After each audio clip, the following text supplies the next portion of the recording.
Nós estamos em nosso segundo estudo bíblico do texto de Efésios 6 sobre a batalha espiritual. O primeiro vídeo você vai encontrar aqui no primeiro comentário na playlist, que vai ter todos os 3 vídeos quando eu terminar, porque esse aqui é o segundo. E hoje nós vamos falar especialmente direcionado de forma específica sobre a armadura de Deus, tá certo? Combinado? Pra gente já dar aquela introdução bonita, eu vou trazer o primeiro verso que diz assim, Efésios capítulo 6, no verso 13. Por isso, vistam toda a armadura de Deus, para que possam resistir no dia mau e permanecer inabaláveis depois de terem feito tudo. Eu organizei esse estudo de forma que a gente vai ter o pilar de Deus, que é a armadura de Deus, e nós vamos ter o pilar do maligno, que são as setas inflamadas, as armas de ataque que estão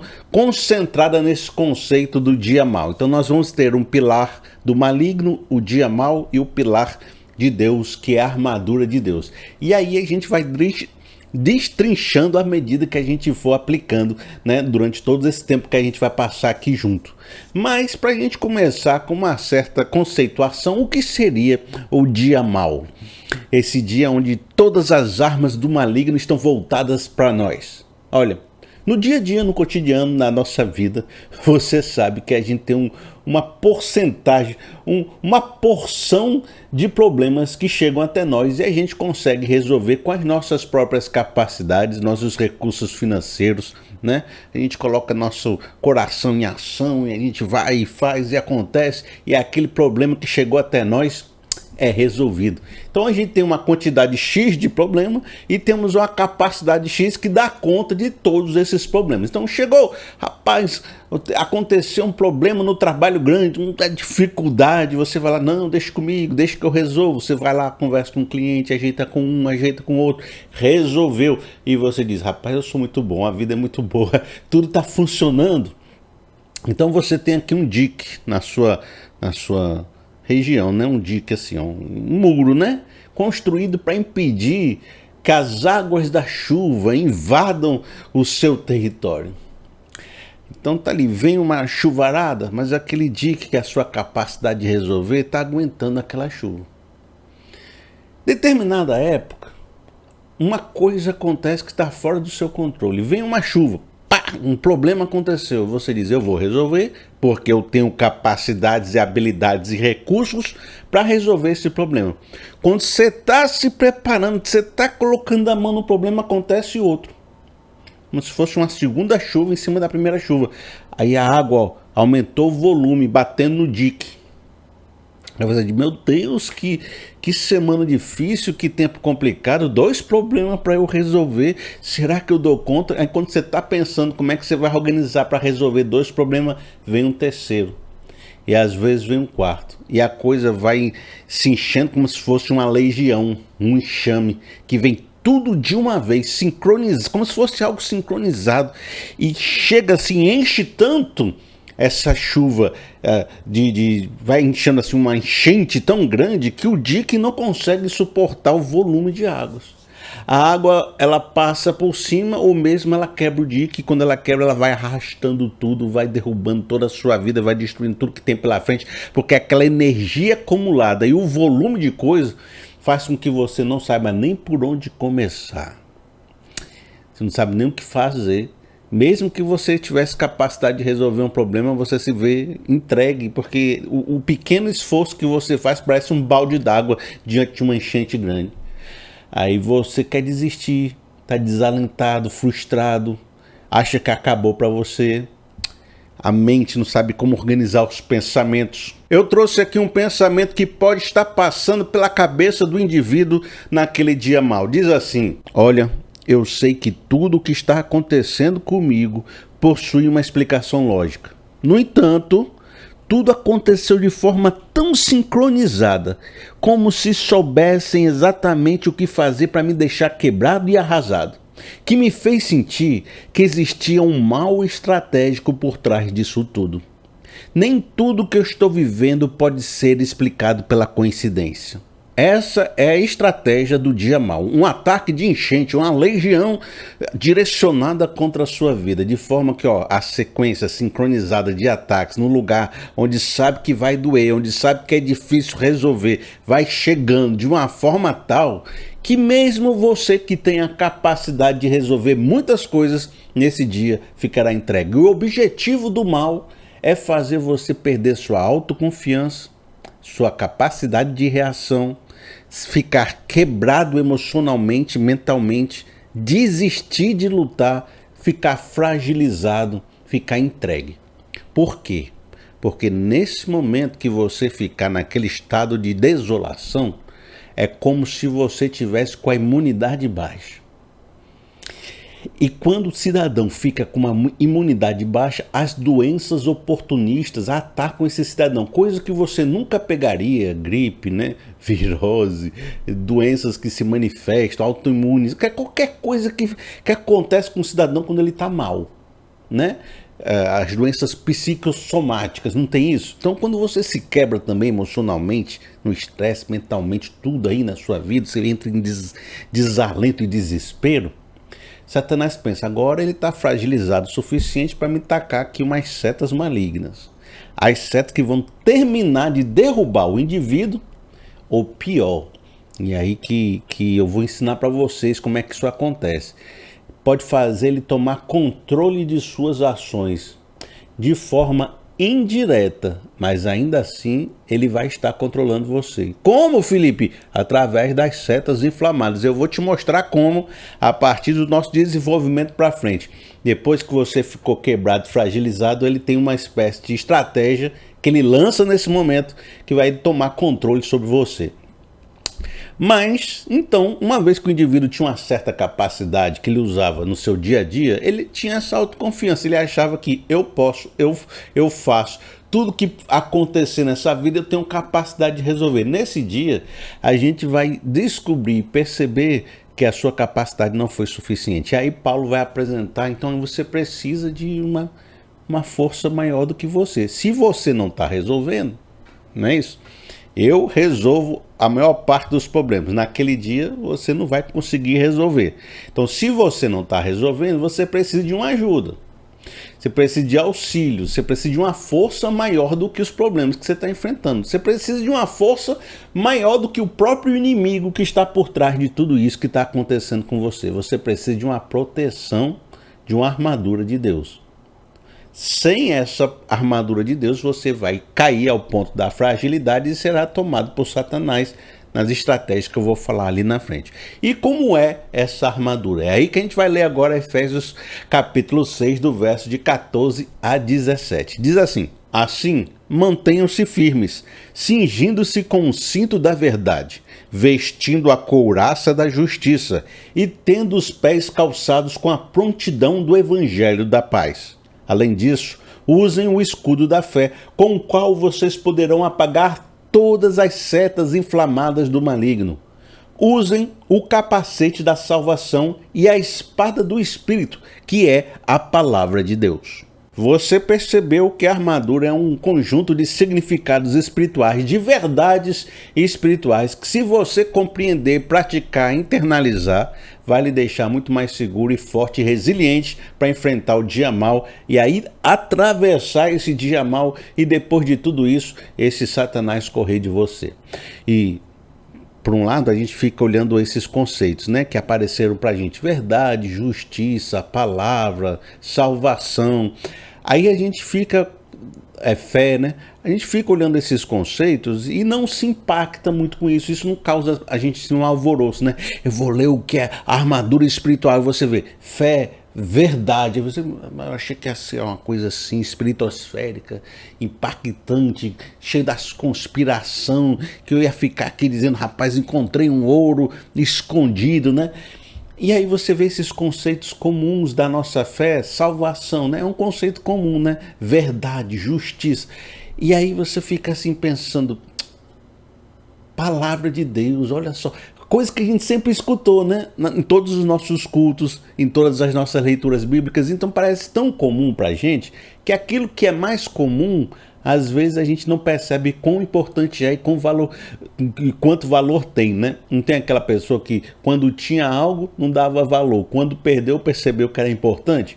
Às vezes isso acontece, a gente tem esses conceitos tão próximos de nós, já falamos tantos dele, que a gente acha que eles não são poderosos. Mas aí eu vou desenvolver com vocês cada elemento dessa armadura, vou destrinchar com você e vamos também perceber a partir dos elementos como é que são essas setas que estão atacando essas verdades.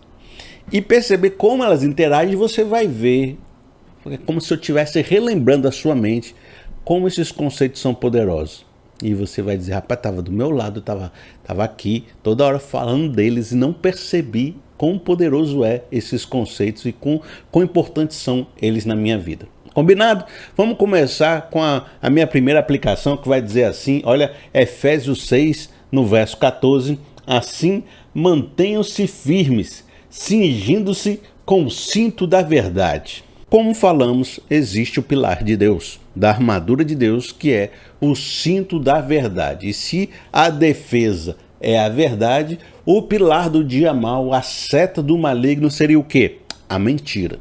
E a gente vai desenvolver agora um pouco melhor essa seta, porque ela faz parte da essência de quem é o inimigo. E isso está descrito aqui em João capítulo 8, no verso 44. Vocês pertencem ao pai de vocês, o diabo, e querem realizar o desejo dele.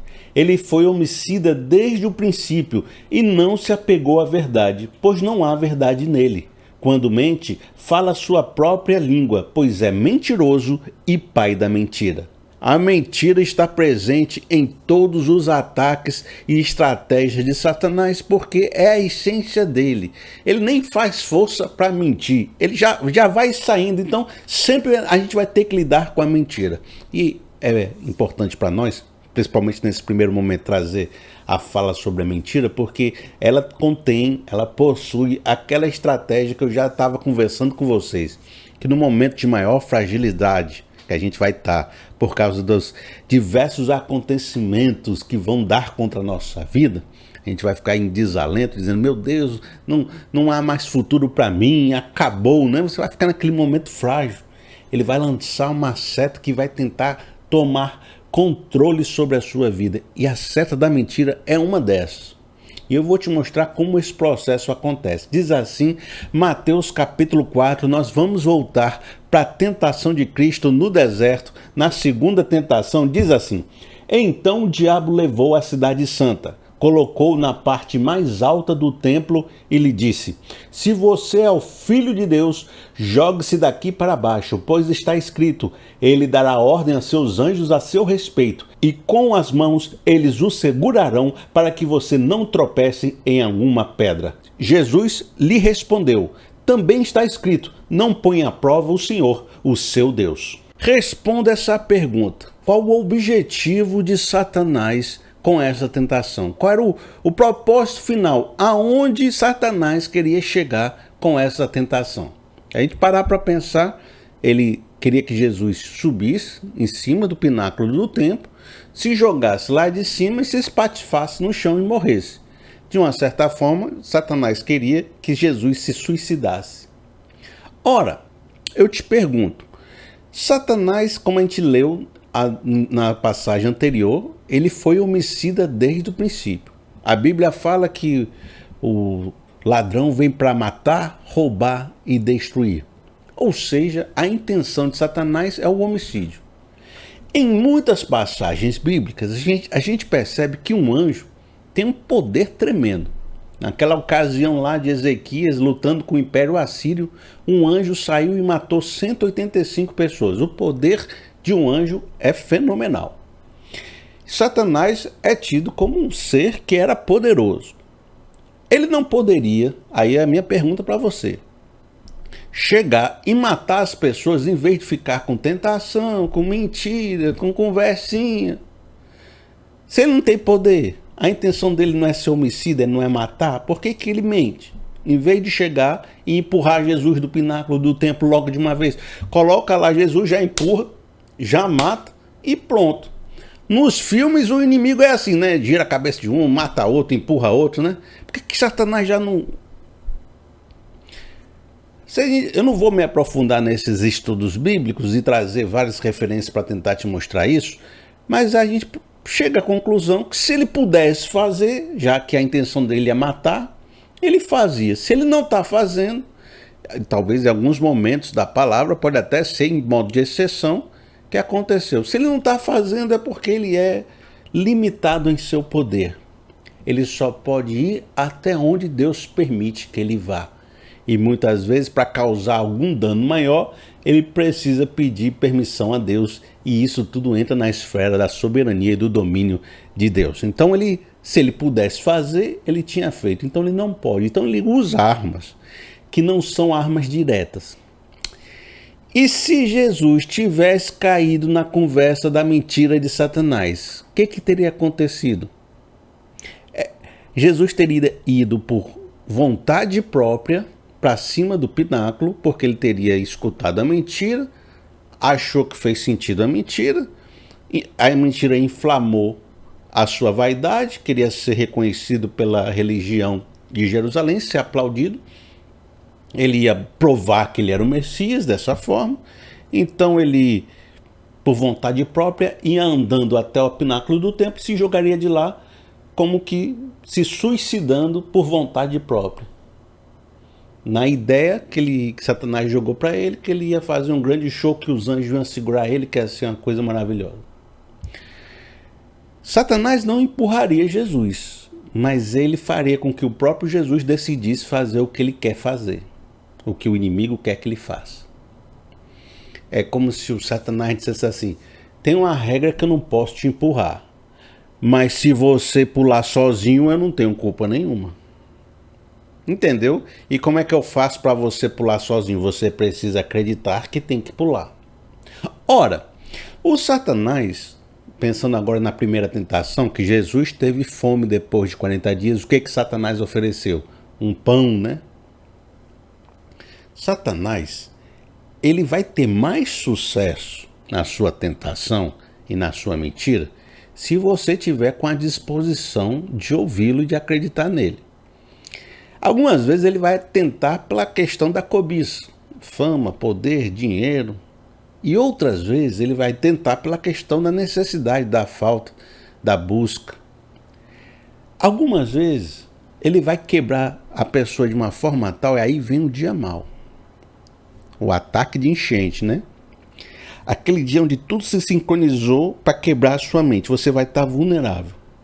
Nesse dia, ele pode lançar mensagens que aprofunde tanto a sua dor, que ele faça você chegar a se suicidar, a matar a si mesmo, não porque ele empurrou você do pináculo do templo, mas porque ele lançou uma semente da destruição na sua vida e você acreditou. É como se nesse momento ele chegasse: você não presta mais para nada mesmo não, sabia? Todos os teus irmãos já deram certo nessa vida. Todos os teus irmãos estão casados e felizes. Só você que deu errado. Só você que tá... Olha só, todo mundo está conseguindo resolver a vida. Você foi um miserável nessa história toda. Se você morrer, você não vai fazer falta para ninguém. Se você morrer, você vai acabar com todo esse sofrimento. Por que você não sobe em cima daquele prédio e se joga? Você vai estar fazendo um bem para sua família. E aí ele vai, jogando meias verdades, mentiras, dizendo que você não tem mais competência, mais ação, seu futuro acabou, agora só lhe resta isso. Ele não pode empurrar você de cima do prédio. Mas se você acreditar nessas palavras de mentira, você vai sozinho para cima do prédio e se joga de lá. Então, quando você quebrou mentalmente, que você perdeu sua confiança, é um momento onde o Satanás joga a sementinha da discórdia, joga a palavra da mentira e ganha poder sobre você porque você está fragilizado. Uma vez, eu já contei essa história diversas vezes, se o irmão me acompanha já está cansado de ouvir essa história, mas eu acho importante. Eu encontrei essa garota, né, que estava aflita e desesperada e com uma conversa meio maluca, até achei que ela tivesse algum desequilíbrio. Mas ela estava dizendo que um cidadão que jogava cartas e que era um feiticeiro, que era poderoso, ele era muito poderoso, ele tinha falado coisas sobre ela, que ia fazer trabalhos na vida dela e que controlava ela, que tinha um domínio sobre ela. Ela foi para a igreja, estava desesperada na igreja, porque ela dizia: esse cidadão tem poder sobre mim, esse cidadão lançou uma palavra, lançou um feitiço, lançou isso. E ela estava desesperada porque acreditava piamente que estava presa à conversa do cidadão. E todo o meu papel naquele momento foi mostrar que ela não tinha prisão nenhuma. Tudo aquilo eram mentiras lançadas por um opressor mesmo, não é uma pessoa que está oprimindo a outra, opressor, para manter você cativo e subjugado a ele. Isso é só palavras lançadas. A partir do momento que você não acredita nessas palavras, elas perderam o poder de te deixar subjugado. Enquanto você acreditar que ele tem poder, você vai agir conforme a palavra da mentira lançada. Mas a mentira é um negócio que pegou tanto que a menina não conseguia desapegar dessa verdade. Eu até dizia para ela: pai, mande ele lançar a palavra contra mim para ver se pega alguma coisa. Sabe qual é o problema? É que eu tô forte, eu tô com a imunidade alta, eu tô bem. E não vai pegar nada, porque essas mentiras eu vou perceber na hora que é uma mentira velha, que isso é só palavra. Mas você tá fragilizada, você tá quebrada, você tá toda desequilibrada. Aí você fica acreditando nas mentiras que faz você ficar submisso a esse opressor fuleiragezão aí. Já parou para pensar aí, amigo? Eu vou falar com você só um pouquinho aqui agora. Que você pode estar vivendo debaixo de muitas mentiras que estão tomando controle sobre a sua vida porque você acreditou nelas no momento de fragilidade e que acha que tem que ser assim, acha que só pode ser assim porque as pessoas que mandam em você ou as suas circunstâncias que estão ali dominando você são muito mais poderosas e elas disseram que é assim, você acreditou e você age de uma forma que é sofrida para a sua vida sem achar que há opção porque acreditou em mentiras. E não seria o tempo de vestir um cinto da verdade e começar a questionar se as mentiras que estão sobre você são verdade mesmo? Se você deveria se subjugar essas mentiras, ou se você não está na hora de se libertar em nome de Jesus. Eu falo até de coisas simples, porque às vezes a gente está falando de coisas espirituais e você fica pensando só assim, em coisas espiritosféricas. Mas às vezes é preciso se libertar de mentiras que de repente estão no seu trabalho. Eu vou contar essa. Eu também já contei essa história, mas hoje a gente vai trazendo as coisas e organizando. Uma vez eu estava lá no meu trabalho da publicidade e sempre me entregavam um trabalho em cima da hora para eu fazer. Vinha uma cadeia de produção imensa, desde o planejamento, elaboração de roteiro, filmagem, produção, não sei o quê. Quando chegava para mim, chegava como se fosse para ontem. E existia uma regra na publicidade de televisão que se o comercial não fosse no ar na data certa, você teria que pagar a veiculação do comercial, mesmo sem o comercial ter ido para o ar. E isso era um prejuízo enorme para o cliente.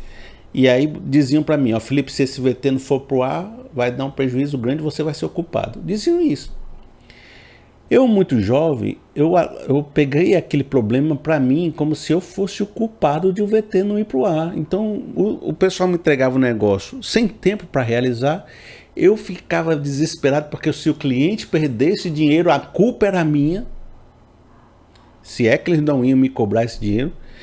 E eu ficava assim: meu Deus, que prejuízo grande, está tudo nas minhas costas, se eu não fizer. Aí o que acontecia? Eu trabalhava sábado, domingo, feriado, de madrugada. Aquela conversa, aquela meia-verdade tomou controle sobre a minha vida e fez eu agir em favor deles de forma exagerada, sem ganhar dinheiro extra, sem nada, só trabalhando. A minha vida foi dedicada a eles porque eu acreditei na mentira de que se o VT não fosse pro ar, era culpa minha. Determinada época eu falei: não, peraí, existe 20 pessoas aqui nessa empresa, todo mundo está atrasando o trabalho para chegar na minha mão em cima da hora. E a culpa é minha, a culpa é de todo mundo. Sabe o que eu vou fazer? Eu vou conversar com esse pessoal que não vou mais fazer desse jeito não, porque isso está errado. Se vocês não me derem tempo hábil para fazer, eu simplesmente não vou entregar na hora que vocês querem. Conversei com o pessoal, ficaram desesperados. E aí aumenta o nível de mentira e de ameaça. Não, Felipe, você não é parceiro, você não é isso. Você começa a ameaçar. As palavras da mentira não pegaram em mim porque eu encontrei a verdade. O que aconteceu na sequência? Todo mundo começou a fazer tudo no seu tempo, assumindo a sua responsabilidade, a sua cruz. E eu ganhei o tempo adequado para fazer as coisas. Porque vesti um cinto da verdade e espantei a mentira que me faziam tomar controle sobre a minha vida. Estou contando um exemplo pequeno de coisas corriqueiras para de repente você internalizar que esse conhecimento está aqui em volta de nós, nas pequenas coisas e nas batalhas espirituais gigantes. Mas é importante algumas verdades mais do que outras. Verdades que tratam de questões espirituais, emocionais tão profundas que podem levar você a tomar decisões trágicas. E às vezes o cinto da verdade também é um conjunto de significados espirituais que tratam de coisas divinas. E a gente precisa encontrar essa verdade divina, porque as verdades pontuais da vida de cada um, tá aí na sua vida, no seu trabalho, nas suas relações, eu não consigo pegar e ficar te dizendo, tá aqui minha irmã, a tua verdade é essa, agora você, a tua verdade é essa, agora você, Eu não consigo fazer você enxergar essas verdades que você precisa enxergar do seu cotidiano. Mas eu quero trazer para vocês verdades maiores, que como encontrar essas verdades maiores, para que a partir dessa verdade maior você consiga ir revelando, encontrando, discernindo na sua vida, nas pequenas coisas. E nesse sentido, há uma pergunta que você pode fazer para mim. Diz assim, João capítulo 18, no verso 38. O que é a verdade? Perguntou Pilatos. Quando falamos da armadura de Deus, o cinto da verdade para combater a seta inflamada da mentira, há de surgir um questionamento como Pilatos questionou Jesus. Mas você está falando aí de verdade? O que é essa verdade? Aí a gente vai completar isso com a próxima peça da nosso pilar de Deus, da nossa armadura de Deus, que diz, Efésios 6, no verso 17. Usem a espada do Espírito, que é a palavra de Deus. Nós estamos agora no elemento da armadura chamada a espada do Espírito, que é a palavra de Deus. E o que a palavra de Deus tem a ver com a verdade? Bom, no princípio era o Verbo, e o Verbo estava com Deus, e o Verbo era Deus. A gente sabe que a palavra Jesus, Cristo é a palavra. Também Cristo fala sobre si que ele é a verdade, o caminho e a vida. Então a gente pode fazer uma associação simples. Cristo é a palavra, Cristo é a verdade. A palavra é a verdade. Para você conferir como esse conceito é verdadeiro, eu trouxe para vocês João 8, no verso 31. Disse Jesus aos judeus que haviam crido nele, se vocês permanecerem firmes na minha palavra, verdadeiramente serão meus discípulos e conhecerão a verdade e a verdade os libertará. A palavra é um instrumento para se conhecer a verdade. E uma vez que você conheça a verdade, você fica imune contra a mentira de Satanás e a manipulação de Satanás. Você vive uma verdadeira libertação. Agora, por dois motivos também.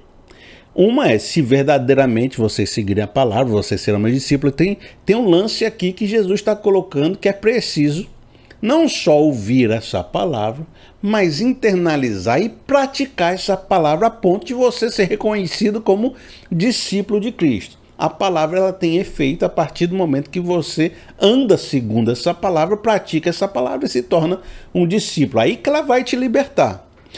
Que de alguma forma o andar na palavra ou deixar a palavra penetrar em você faz um processo de blindagem.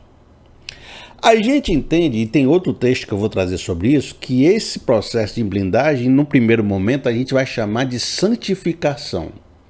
E por que que a santificação é importante? Porque parte dos problemas que Satanás invade nossa vida pelas tentações, por esses ataques e essas setas, é por meio da nossa carne, das nossas cobiças, do mal que habita em nós. Se eu santifico a minha carne por meio da palavra, da verdade, por internalizar essa palavra e viver segundo ela. Eu me blindo contra essa carne, eu venço a carne, e quando Satanás vier com seu anzol para tentar jogar uma tentação, ele não consegue encontrar esse terreno fértil. E a palavra tem tudo a ver com isso. Veja só, João capítulo 17. Não rogo que os tire do mundo, mas que os proteja do maligno. Eles não são do mundo, como eu também não sou. Santifica-os na verdade. A tua palavra é a verdade. Preste atenção nesse verso 17, que tem tudo a ver com o que a gente acabou de conversar. Santifica-os na verdade. O cinto da verdade. E o que é a verdade? A tua palavra é a verdade. A palavra que é a verdade. Então nós temos dois cintos aqui, a espada do Espírito e o cinto da verdade. Esses dois elementos vão trabalhar no discípulo, que você vai internalizar isso e praticar isso, e ele vai conseguir vencer os seus maiores desejos carnais, blindando esse indivíduo dos ataques e setas de Satanás com a tentação. Agora, também é verdade, e aí a gente volta para o nosso problema das meias verdades e meias mentiras, que se entender a palavra, internalizar a palavra, conhecer a palavra, lhe dá competência, discernimento e capacidade de perceber o engano. Porque, olha, veja só, um dos maiores enganos que o Satanás faz com a nossa vida é usar a própria palavra de Deus para validar a nossa vontade de pecar, para dizer coisas que não é bem o que a Bíblia está dizendo, porque ele sabe que é um ensino muito grande, são muitos textos, são muitas épocas, muitas formas de organizar, de sintetizar esse conteúdo. E isso aconteceu durante todas as épocas. A Bíblia pode ser usada para santificar, para salvar, para edificar, e pode ser usada para fazer heresias, para dominar pessoas, para fazer uma religião opressora.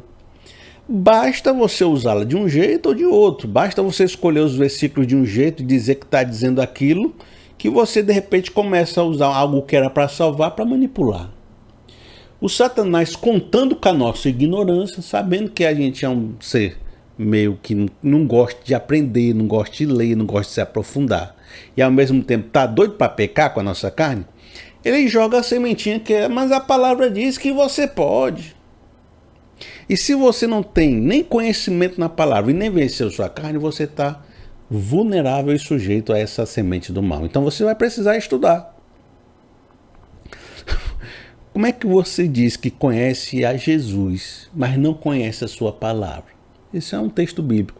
Quem diz que conhece a Jesus e não conhece a sua palavra está mentindo. E outro texto bíblico também diz: em teu nome fizemos maravilhas, expulsamos demônios, fizemos isso e fizemos aquilo. E Jesus diz assim: fora daqui eu não vos conheço. Porque ser conhecido de Deus é fazer os mandamentos de Deus, é cumprir a palavra, é tornar essa palavra em sua palavra, se santificar com a palavra da verdade. Então a gente entendeu que tem duas formas que a palavra age aqui nos protegendo, nos fazendo vencer da carne e trazendo a verdade que nos faz lutar contra a mentira de Satanás. Você vai perceber isso em Mateus capítulo 4, no verso 7. Jesus lhe respondeu: também está escrito, não ponha à prova o Senhor, o seu Deus. Então Jesus usou a verdadeira interpretação da palavra, ou complementou, ou deu o entendimento da palavra para combater a meia-verdade que fazia com que Satanás ganhasse poder sobre as pessoas. Quando já Satanás usa da palavra, ele quer ganhar poder sobre você e fazer você fazer a vontade dele, do maligno, né? Então você usa o verdadeiro conhecimento e entendimento da palavra para combater isso. Então nós tivemos aqui a primeira seta inflamada do maligno, a mentira. Nós tivemos duas peças da armadura construídas, preparadas para enfrentar essa mentira. A primeira foi o cinto da verdade, e a gente pergunta o que é a verdade, aí vem a revelação, a palavra, a espada do Espírito é a verdade de Deus que combate a mentira do maligno. Agora a gente vai entrar em outra peça da armadura. Eu quero ler com vocês Efésios 6, capítulo 14. Assim, mantenham-se firmes, vestindo a couraça da justiça. Olha, justiça envolve um linguajar jurídico, leis, advogados, julgamentos, condenações, juízos, e a Bíblia é cheia desses linguajares, demonstrando que Deus tem algo a revelar por meio de todo esse processo jurídico. Desde lá de Moisés, que recebeu a lei, né? Você vê também o livro de Romanos, todo o linguajar do livro de Romanos é em cima desse negócio de julgamento. Então tem algo importante aqui. Mas a Bíblia também revela que há um ser espiritual que está envolvido nesse processo de julgamento e ele ocupa uma posição ruim, uma posição maligna. E eu vou ler com vocês para vocês entenderem esse processo. Diz assim Apocalipse 12, no verso 9. O grande dragão foi lançado fora. Ele é a antiga serpente chamada Diabo ou Satanás, que engana o mundo todo. Ele e os seus anjos foram lançados à terra. Então ouvi uma forte voz do céu que dizia: agora veio a salvação, o poder e o reino do nosso Deus e a autoridade do seu Cristo. Pois foi lançado fora o acusador de nossos irmãos, que os acusa diante do nosso Deus dia e noite. Aqui você percebe o pilar da armadura de Deus, que é a couraça da justiça, a parte do bem, e a parte do mal, do dia mal, da seta inflamada do maligno, é a acusação. A seta do maligno é a mentira, pá. A outra seta, a acusação. No primeiro estudo a gente também já viu a seta da tentação e a seta da perseguição. Olha só quantas setas inflamadas ele tem jogado contra a nossa vida. Existe em todas as nossas igrejas um caso semelhante a esse que eu vou te contar. O cidadão foi expulsar um demônio. Aí o demônio lá esbravejando começou a acusar quem está lhe expulsando de vários pecados. E aí em alguns contos desses, alguns causos desses, a gente conta de ter acontecido em nossas igrejas, né? Eu já vi uns 3 lá na igreja, né? Que contaram e viveram e passaram esse caos dessa forma. De maneira que parece ser algo que acontece de forma recorrente. O Satanás acusa o indivíduo de você estava lá com outra naquele dia, naquela esquina, naquela rua, fazendo aquilo. E aí o indivíduo perde aquela moral, fica com vergonha na frente dos outros, aí acaba deixando para lá e deixa quieto o Satanás fazendo o que ele está fazendo. Um processo onde Satanás faz uma desmoralização do indivíduo, faz o indivíduo deixar de acreditar que ele pode fazer alguma coisa contra o Satanás, ele perde a moral, perde a autoridade, alguma coisa assim. A gente está percebendo que a acusação ela tem um poder. O poder de fazer você desistir de enfrentar Satanás. De alguma forma, a acusação faz com que a gente fique pensando: nossa, como eu vou expulsar o maligno se eu sou tão maligno quanto o maligno? Que autoridade eu tenho se eu sou pecador? Né? A gente fica pensando: rapaz, eu vou me lascar de fazer isso, porque eu vou ter meus pecados expostos, as pessoas vão perceber que eu sou um fuleiragem, e também Satanás já percebeu que eu não sou ninguém, ele não vai querer sair quando eu estiver expulsando ele, eu não tenho poder. E de uma forma mais profunda, a gente começa até a entender que, poxa, eu sou um miserável mesmo. Eu não mereço o perdão de Deus, eu não mereço que Deus esteja comigo. Quem sabe eu não sou tão condenado quanto o próprio Satanás? Será que Deus vai me proteger? Será que essa armadura de Deus é para mim? Se eu sou pecador, se eu sou uma pessoa que não merece a graça de Deus, a presença de Deus, se eu não tenho justiça em mim mesmo? Então você começa a se sentir fragilizado espiritualmente, porque se eu sou tão pecador assim, significa que Deus também está distante de mim, que Deus não quer saber de mim, que Deus não me protege, que a mão de Deus não está sobre a minha vida. E se Deus não está comigo, será que Satanás tem poder? Será que Satanás pode me atacar? Será que Satanás tem influência sobre os acontecimentos que estão aqui à minha volta? Será que acabou para mim? Eu tenho futuro? Então a acusação ela vai machucando o indivíduo e vai dizendo: você não merece a presença de Deus. Deus não quer saber de você. Deus não lhe ama porque você é um pecador miserável. Você não tem autoridade. Você não pode enfrentar o mal. Você não pode resistir a essa dificuldade. Vai minando você, tirando todo o seu poder, toda a sua vontade de viver, toda a sua autoridade. E ao mesmo tempo que ele retira a sua autoridade, ele dá autoridade para quem?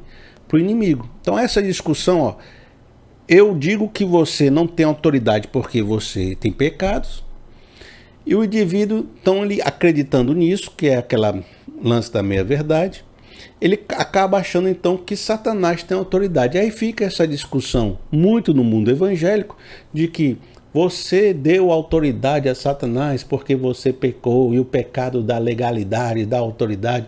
E o Satanás, vendo que os próprios cristãos estão ajudando ele, diz: é isso mesmo, ó, vocês estão, vou acusar vocês, vou dizer que vocês não prestam. Aí vocês vão se sentir todo fragilizado, porque vocês vão acreditar que agora o Satanás tem legalidade, e tudo que o Satanás falar, vocês vão acreditar que ele está certo, porque ele diz: eu dei legalidade.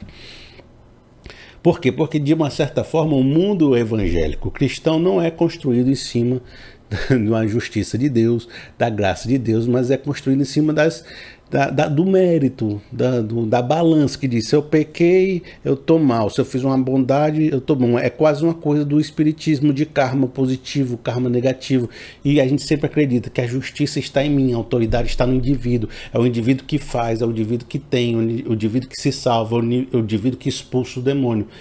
Quando esse indivíduo se vê que ele não é justo, que ele não tem mérito, que ele não tem um poder em si mesmo, ele se quebra todo e começa a achar que o inimigo tem poder sobre a sua vida.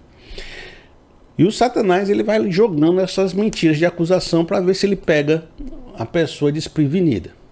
Esse processo onde Satanás acusa o indivíduo para que ele perca a vontade de acreditar que ele tem conexão com Deus, que ele pode, que Deus lhe ama, que ele pode vencer o mal, né? Vencer o maligno, é muito bem descrito numa visão de Zacarias. Eu queria trazer ela para você, que ela diz assim, olha, Zacarias 3, no verso 1. Depois disso, ele me mostrou o sumo sacerdote Josué diante do anjo do Senhor, e Satanás à sua direita para acusá-lo. Nessa época, o povo tinha sofrido um dos maiores juízos do Antigo Testamento.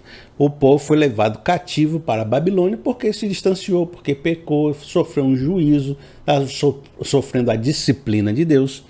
Aí eles retornaram depois de 70 anos para Jerusalém, que foi destruída, foi abandonada, né? Tudo complicado. Aí estava lá o templo destruído, as cidades sem os muros, e eles precisavam voltar para reconstruir tudo do zero, né? Para fazer tudo acontecer de novo. Agora, um povo que foi pecador, que sofreu juízo, que agora tinha que reconstruir a cidade, o templo, ele se faz perguntas teológicas, porque o Zacarias é um profeta que vai trazer as respostas de Deus para as perguntas que o povo está fazendo. E o povo se pergunta: será que nós que fomos pecadores, que sofremos juízo, que passamos 70 anos na Babilônia, ainda somos o povo escolhido, ainda somos o povo que Deus ama, ainda podemos oferecer sacrifícios a Deus? Porque o sumo sacerdote Josué representava o povo diante de Deus. Ele estava ali com o anjo do lado e o Satanás lhe acusando. E o Satanás está dizendo isso: você acha que você é alguém? Você tem roupa suja, você é um imundo, você foi condenado, você não tem direito de estar aqui na presença de Deus. Por que você acha que você é alguém? Desistam, morra, se afastem. Essa acusação é uma acusação para dizer que vocês não têm condição de estar na presença de Deus de novo. Vocês não podem reconstruir esse templo, vocês não podem reconstruir Jerusalém. É interessante que a Bíblia fala que existe uma tristeza que leva ao arrependimento e à salvação. Existe uma consciência do pecado, um arrependimento, um quebrantamento que é bom, que é edificante. E às vezes o processo de juízo e o processo de disciplina de Deus envolve passar por essa tristeza, mas porque ela está gerando uma transformação positiva. Mas também a Bíblia fala que existe um tipo de tristeza que leva ao remorso, à destruição, que é uma tristeza segundo o mundo, a acusação. E é essa que Satanás faz, é a acusação que leva à tristeza destrutiva, ao remorso que acaba com o indivíduo. Porque toda a exortação de Deus leva a um arrependimento, uma transformação, um quebrantamento, uma edificação e a restauração. A acusação de Satanás não tem restauração, não tem transformação, não tem edificação, é só deixar o cidadão na vala. E aquilo que Satanás está ali para deixar o povo na figura do sumo sacerdote Josué na vala. Você percebe que isso aconteceu muito firme com Pedro e com Judas. A tristeza que se abateu sobre Pedro depois dele ter negado a Cristo levou ele a proclamar mais o seu amor por Jesus, a ser restaurado, a se tornar o líder da igreja. Mas a tristeza que se abateu sobre Judas pelo seu pecado né, levou ele ao remorso e ao suicídio. Então você tem esses dois. É possível que Satanás, com a sua acusação, nos leve ao desespero, ao remorso e ao suicídio. Ele fica ali. Se você der ouvido a essa acusação, você sente que perdeu conexão com Deus, que você não é mais nada, que você não vale nada, e vai levando você à destruição total. Agora, a gente viu nessa passagem que do outro lado você tem a figura do anjo do Senhor. O anjo do Senhor é um anjo especial revelado biblicamente. Esse anjo ele aparece na Bíblia de vez em quando. E toda vez que ele aparece, ele carrega a palavra de Deus como se fosse a sua própria palavra, como se ele fosse um procurador de Deus. Quando esse anjo fala, é semelhante à ideia de que Deus está falando. Ele fala como se fosse Deus falando. Muitos especialistas, por fazer uma associação muito firme a esse anjo especial com um detentor da palavra de Deus, como aquele que fala em nome de Deus, né? Como aquele que proclama juízos como se fosse Deus, como se ele fosse a aparição de Jesus no Antigo Testamento, né? Um anjo especial como se fosse Jesus aparecendo no Antigo Testamento, ainda não de forma carnal, de corpo, né? Não tinha nascido ainda. Esse anjo, então, nessa ilustração, vai representar o nosso advogado. A Bíblia revela, se a Bíblia revela Satanás como o acusador, a Bíblia revela Jesus como nosso advogado. Também revela Jesus como juiz, como tudo, né? Jesus, ele é o princípio, o meio e o fim, ele é todas as coisas. Mas ele também é aquele que nos defende diante de Deus, e não só isso, é aquele que nos purifica. E aí a gente vai ver o trabalho agora do advogado. Diz assim, Zacarias 3, no verso de 2 a 5. O anjo do Senhor disse a Satanás: o Senhor o repreenda, Satanás. O Senhor que escolheu Jerusalém o repreenda. Está repreendido em nome de Jesus. Como diz o dito popular, está amarrado. Este homem não parece um tição tirado do fogo. Esse homem não parece que já viveu poucas e boas. Esse povo não já viveu juízo. Esse povo não já viveu todo o processo de transformação. Esse povo já viveu todo o mal que deveria viver. Já foi trabalhado, já foi assim, ó, no fogo, purificado pelo fogo. Que isso de estar acusando esse cidadão que já passou todo esse processo? Ora, Josué, vestido de roupas impuras, ou seja, ele era pecador, ele tinha pecados, estava em pé diante do anjo. O anjo disse aos que estavam diante dele: tirem a roupa impura dele. Depois disse a Josué: veja, eu tirei de você o seu pecado e coloquei vestes nobres sobre você. Disse também: coloque um turbante limpo em sua cabeça. Colocaram o turbante nele e o vestiram, enquanto o anjo do Senhor o observava. O anjo do Senhor, então, não retira o fato de que o Josué está com as vestes impuras, mas fala: olha, eu que estou cuidando desse cidadão, esse cidadão já viveu todo um processo de juízo e eu vou dar para ele vestes novas, eu vou dar para ele um turbante novo, eu vou purificá-lo do seu pecado, de maneira que eu estou dando a absolvição para esse indivíduo. Na sequência do texto, ele vai mandar esse indivíduo então andar segundo os mandamentos, que é o processo de santificação. E todo esse processo tirou o poder da acusação do Satanás, da condenação do Satanás, porque o anjo purificou e perdoou os pecados, né, do sacerdote Josué, que estava tirando os pecados do povo. Tudo isso é uma figura do Novo Testamento, que você pode observar que Jesus é o nosso defensor, mas também é aquele que perdoa os pecados. Eis o Cordeiro de Deus que tira o pecado do mundo. E Jesus é aquele que nos purifica de todo o nosso pecado, através do seu sacrifício. E é através do seu sacrifício que ele depositou nossos pecados naquela cruz. Ele levou sobre si as nossas enfermidades. E a gente é santificado e a gente é tornado santo por causa do sacrifício de Cristo e não pelos nossos próprios méritos. É importante você perceber que o Josué, ele ainda tinha vestes impuras. Porque há de ser que quando você perceba que ele é um tição tirado do fogo, você diga: ele está bem diante da acusação de Satanás, porque ele já pagou os seus pecados, ele já cumpriu a sua condenação e agora ele está limpo por si mesmo e o Satanás não pode pegar nele. Não foi isso que o texto disse. O texto disse: ainda que ele tenha vivido o juízo, tenha sido um tição tirado pelo fogo, ele não tem capacidade de purificar suas próprias roupas. Ele ainda continua com as roupas sujas e ele ainda continua impuro. Quem é que pode tirar pecados? Quem é que pode perdoar pecados? Só Deus, só Jesus, só o sacrifício de Cristo, só a ação de Deus pode purificar alguém. Ainda que o cidadão passe por todo o processo de disciplina de Deus, ainda assim não há mérito nele próprio, porque a gente é um ser pecador em essência. Nós temos a essência de Adão, nós somos pecadores, e embora mesmo alcançando a salvação, né, e vivendo o processo de santificação, ainda temos uma carne pecadora dentro de nós. E ninguém está apto a estar numa posição de autoridade de juiz para julgar, porque todos nós devemos nos reconhecer como limitados e sem justiça própria. Qualquer justiça que a gente tenha não foi alcançado pelo mérito, foi alcançado pela graça de Deus derramada naquela cruz, de maneira que eu nunca estarei apto a estar diante de Deus para salvar a mim mesmo. Sempre é um ato da graça divina sobre mim e sempre é o poder dele sobre a minha vida. A autoridade dele é quem expulsa os demônios, não minha própria autoridade, meu próprio mérito. A gente vai observar muito firme isso no texto onde Jesus fala com a mulher adúltera, né? Naquela passagem. Diz assim João 8, no verso 7. Visto que continuavam a interrogá-lo, ele se levantou e lhe disse: se algum de vocês estivesse em pecados, seja o primeiro a atirar pedra nela. Inclinou-se novamente e continuou escrevendo no chão. Os que ouviram foram saindo, um de cada vez, começando com os mais velhos. Jesus ficou só com a mulher em pé diante dele. Então Jesus pôs-se de pé e perguntou-lhe: mulher, onde estão eles? Ninguém a condenou? Ninguém, Senhor, disse ela. Declarou Jesus: eu também não a condeno. Agora vá e abandone a sua vida de pecado.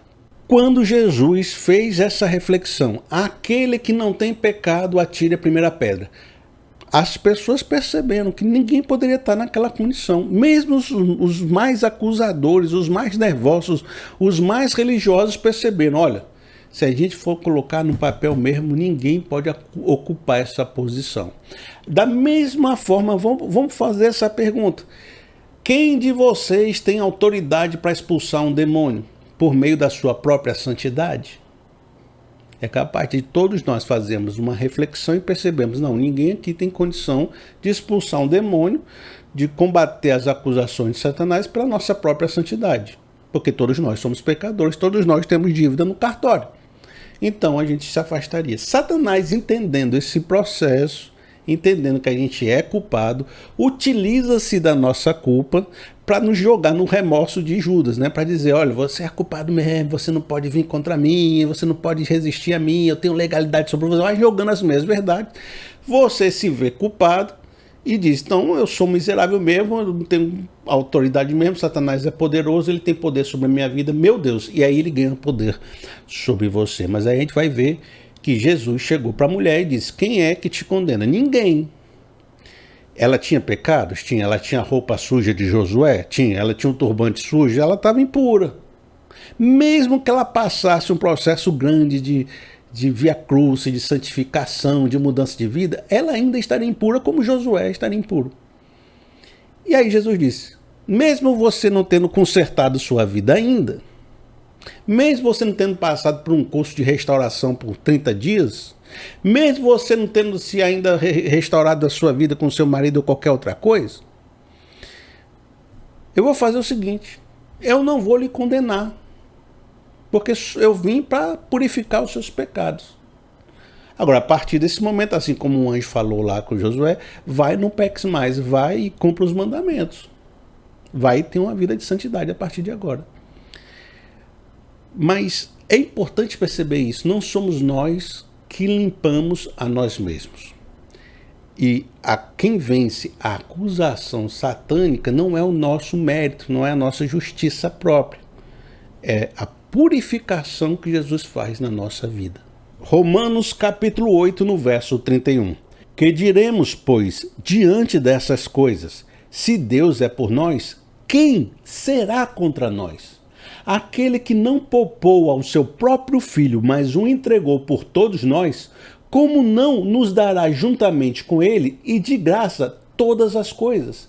Quem fará alguma acusação contra os escolhidos de Deus? Preste atenção nessa frase, eu vou repetir. Quem fará alguma acusação contra os escolhidos de Deus. E aqui a gente sabe que é o Satanás. É Deus quem os justifica. Quem os condenará? Foi Cristo Jesus que morreu e mais, que ressuscitou e está à direita de Deus e também intercede por nós. Essa é a couraça da justiça. Quando vem a acusação, a seta maligna sobre a nossa vida, querendo nos desmoralizar e vai apontar o nosso pecado, há de ser que você até diga para o Satanás: meu amigo, eu tenho pecados e tem alguns que você ainda nem citou aí, e se você quiser eu vou até te dizer mais uns 5 pecados aqui, mas a questão é que eu não expulso você e eu não lhe enfrento pelo meu próprio mérito e pela minha própria autoridade. E outra coisa, Satanás, meus pecados já foram pagos por Cristo Jesus. Ele que me purificou e me santificou. E se algum pecado existe, que Deus me perdoe em nome de Jesus. E agora já estou purificado e vamos embora. E veja só, eu vou lhe expulsar em nome de Jesus. Não é no meu nome. Não é na minha autoridade. Não é no meu poder. Não é porque eu sou alguém. É porque Deus me concedeu essa autoridade para proclamar o nome de Jesus, e no nome dele é que eu te expulso, no poder dele é que eu te expulso. De maneira que não é nem a minha justiça, é a justiça de Deus, e não é nem a minha autoridade, é a autoridade de Jesus. Nesse sentido, a acusação ela só vai ter peso sobre a minha vida se eu acreditar nela. Porque uma vez que eu visto a armadura de Deus, eu percebo que só amei a mentira, tentando ganhar poder sobre a minha vida. Agora, é importante você perceber que talvez, da maneira como eu conversei com você, pareça que não há nenhum pré-requisito para você enfrentar a acusação satânica e o Satanás dessa forma. Parece que é só chegar e deu certo, né? Mas há assim, biblicamente, a gente prestar atenção nos textos bíblicos, há uma questão, há um pré-requisito, há uma coisa que deve vir antes de tudo para que você possa assumir essa posição no combate da batalha espiritual. É um elemento sem o qual, se você não tiver esse elemento, você está frito nessa batalha espiritual. Parece que se você não tiver esse elemento, você está vulnerável. E de fato existe algo que, se você não tiver, é melhor não se meter com Satanás. Vixe, Felipe, tem esse algo aqui. Esse algo é a única coisa que, se você for e você não tiver, você se lasca. Tá certo? Qual é esse elemento? A gente vai ler agora Atos capítulo 19, no verso 13. Alguns judeus que andavam expulsando espíritos malignos tentaram invocar o nome do Senhor Jesus sobre os endemoniados, dizendo: em nome de Jesus, a quem Paulo prega, eu lhes ordeno que saiam. Um dia, o espírito maligno lhes respondeu: Jesus eu conheço, Paulo eu sei quem é, mas vocês, quem são? Então o endemoniado saltou sobre eles e os dominou, espancando-os com tamanha violência que eles fugiram de casa nus e feridos. Veja só e perceba que eles chegaram para expulsar o demônio. Eles proclamaram aquilo que a gente falou, a autoridade de Jesus. Mas faltava um pré-requisito aqui, faltava alguma coisa que fez com que eles ficassem vulneráveis debaixo da autoridade, da ação do maligno ali, que saiu dando cacete neles. O que faltava? Faltava o seu nome ser conhecido no céu. E aqui a gente entende, né, que a gente escreve o nosso nome no livro da vida a partir da salvação em Cristo Jesus. Você não vai conseguir estar diante do maligno e da luta e da batalha espiritual se, antes de tudo, você não pertencer ou não ter o seu nome escrito no livro da vida ou ser salvo por Cristo Jesus. Porque, antes de tudo, você precisa que o Deus, o Jesus que expulsa o demônio, seja o seu Jesus, seja o seu Senhor. Em nome do Jesus é quem Paulo prega. Está falando de um terceiro, de um Deus que não é o seu Deus, de uma fé que não é a sua fé, sabe, de uma verdade que não é a sua verdade. E aí, se você for assim, diante do mal, você está lascado. Combinado? Vamos ler a nossa peça da armadura que diz respeito sobre isso. Efésios capítulo 6, no verso 17. Usem o capacete da salvação. O pilar de Deus que a gente vai trabalhar agora é o capacete da salvação. E veja, quando eu andava de moto, existia uma lei. Ainda existe essa lei, né? Embora o pessoal do interior não obedeça muito, não. A lei é o seguinte: para você andar nessa moto, você precisa do capacete. Sem capacete, você não pode nem sair no trânsito.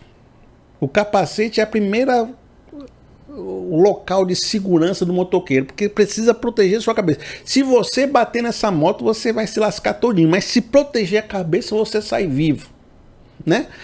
Então existe uma lei: não vá para a rua sem o capacete.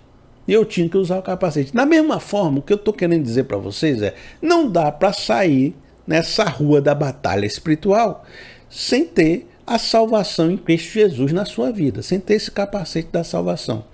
E eu quero ler essa questão da prioridade. Olha, antes de tudo, vocês precisam ser salvos a partir desse texto de Lucas 10, no verso de 19 e 20. Eu lhes dei autoridade para pisarem sobre cobras e escorpiões e sobre todo o poder do inimigo.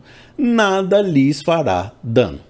Contudo, alegre-se não porque os espíritos se submetem a vocês, mas porque os seus nomes estão escritos no céu. Existe algo que é mais precioso do que a autoridade de expulsar demônios. É ter um nome escrito no céu. Parece que, você viu através desses dois textos, que se você não for salvo, se o seu nome não estiver na presença de Deus, você não tem autoridade para enfrentar o maligno. Por isso a salvação é a questão mais preciosa de todas. Antes de tudo, você precisa ter a salvação. Parece que, ao ser salvo, você é resgatado de debaixo dessa autoridade maligna e pode entrar acima dos principados e potestades na presença de Deus.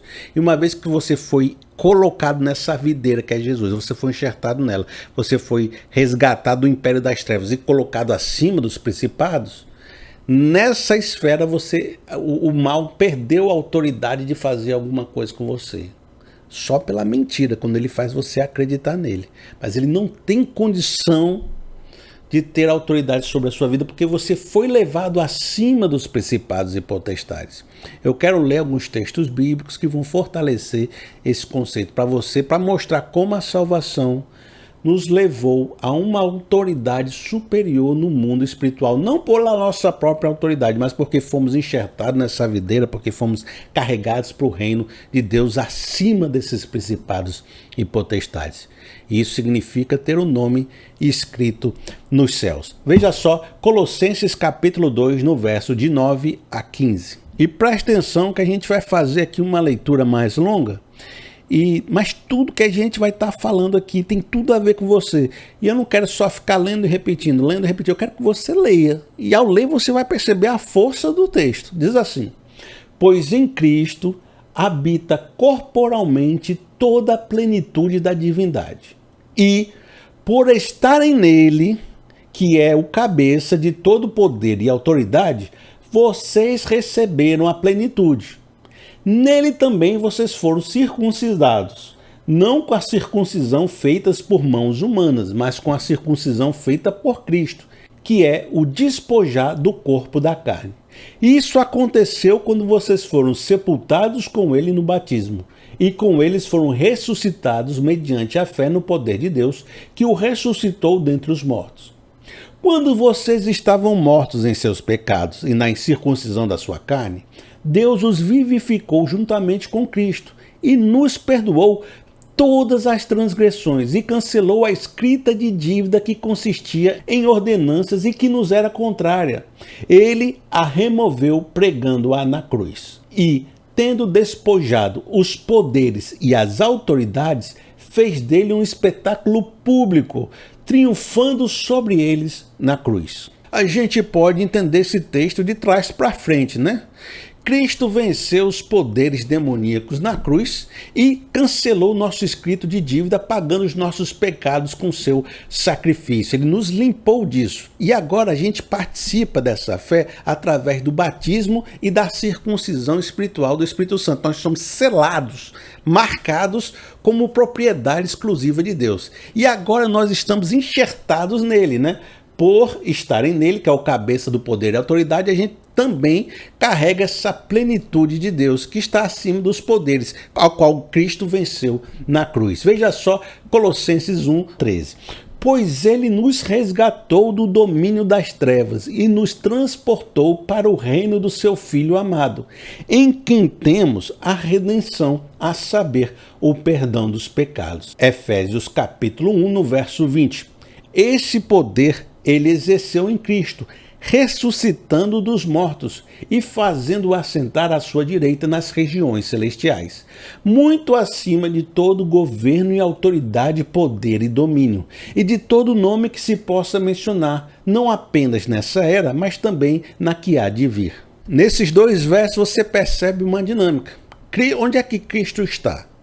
Nas regiões celestiais, acima de todo poder que se nomeia nessa era, na era que há de vir, de todos os principados e potestades, a autoridade máxima. E nós fomos o quê? Fomos resgatados do império das trevas e levados para o reino do Filho de Deus. Então nós também estamos acima desses principados e potestades por meio da salvação, de ser selado pelo Espírito Santo, de ter os nossos pecados perdoados, de ter sido enxertado no corpo de Cristo, né? O próprio Efésios fala... corpo de Cristo, que é a igreja. Ao entrarmos na igreja de Cristo, entramos no corpo de Cristo. E esse corpo está acima desse principado. Essa autoridade satânica não nos afeta mais, porque nós estamos livres dela, saímos de debaixo dela para cima dela. Esse é o processo todo da salvação. E isso também nos leva àquela cultura popular de que a pessoa está na casa mal assombrada, ela comprou uma casa, ela se mudou para uma casa e começou a ver visagem, começou a sentir uma opressão maligna, começou a dizer que aqui tem uma história ruim, que tem uns espíritos obsessores, começou a dizer...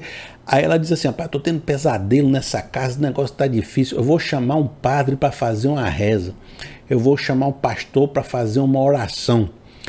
Aí na cultura popular o pastor vai lá, unge com óleo, faz uma oração, alguma rezadeira vai lá, faz um negócio e acalma o espírito e você se torna uma pessoa tranquila naquela casa, né?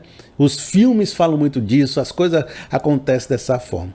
Mas no mundo real e espiritual, fazer isso é até ruim, porque se você expulsa o demônio de uma casa e a casa fica limpa, eu vou falando de uma maneira bem física, né? Que a casa é o nosso coração. Mas vamos colocar assim, se você expulsar, segundo a cultura popular, o demônio de uma casa, Jesus mesmo fala, esse demônio vai dar uma volta por aí e vai trazer mais 7 para habitar essa casa que ficou limpinha. Então, se você expulsar um demônio de uma casa, mas não colocar nada de volta naquela casa do bem, aquele mal vai voltar e vai voltar mais forte.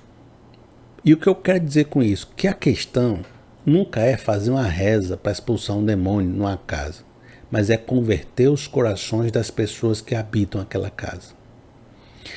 Porque se aquelas pessoas estiverem acima dos principados e potestades, elas vão expulsar o mal pela sua própria presença, e o mal não tem poder sobre elas. Então sempre se pergunte, você quer uma reza, mas você está indo à igreja? Você é salvo? Você tem o seu coração arrependido? Você tem o Espírito Santo de Deus na sua vida? Você busca Deus? A maioria das vezes você vai perceber que são pessoas cheias de crendice, que não tem nada de Deus no coração. E é por isso que elas estão sendo dominadas por esses espíritos malignos. Como é que eu faço para o negócio funcionar? Se converta. Vista o capacete da salvação. Olha só, então vamos também ver outra percepção que está associado ao capacete da salvação. A gente viu até agora a acusação, a seta maligna da acusação.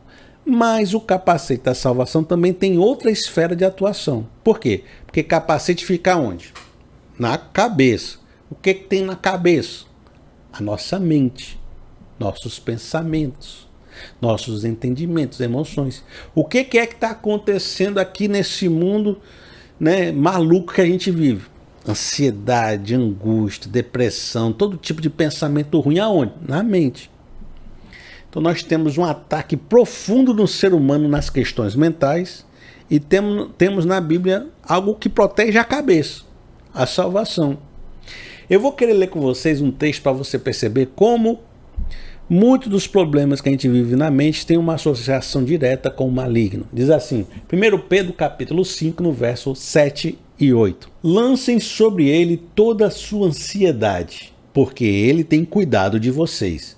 Sejam sóbrios e vigiem. O diabo, o inimigo de vocês, anda ao redor como leão, rugindo e procurando a quem possa devorar. Nós observamos um elemento mental, a ansiedade, a preocupação excessiva com o agora, com o futuro, que afeta a nossa mente, causa angústia, causa doenças psicossomáticas, faz a gente ficar meio maluco.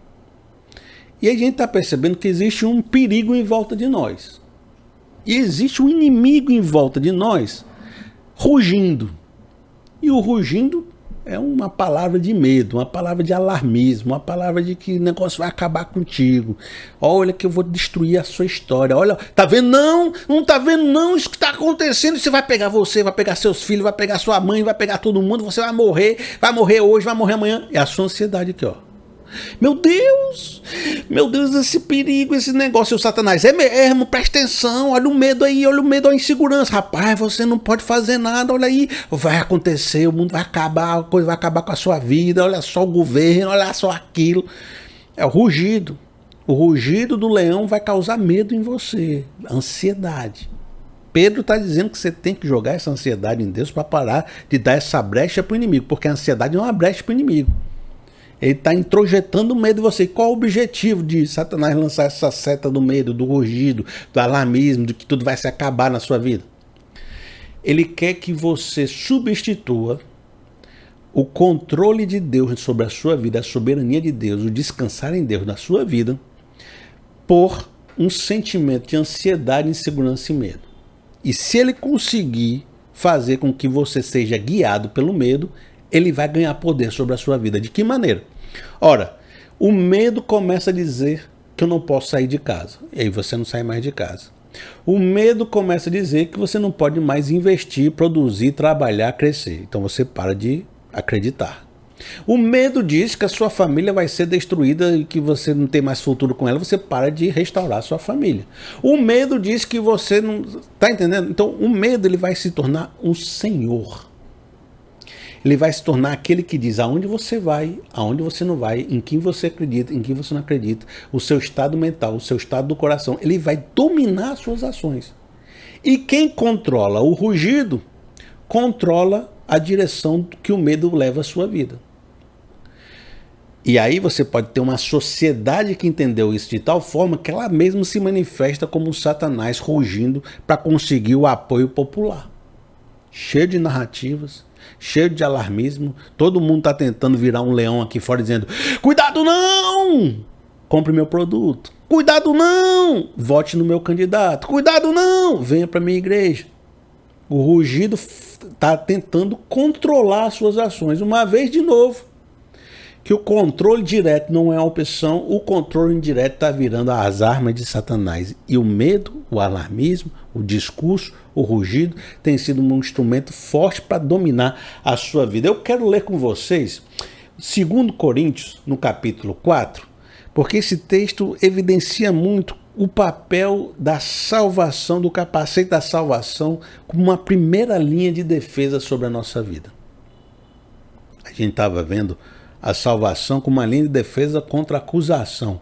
E agora eu vou trabalhar com vocês o capacete da salvação como uma linha de defesa contra a ansiedade e o medo que sobrevém sobre a nossa vida. Eu vou ler esse texto, aí a gente vai conversar um pouquinho sobre ele.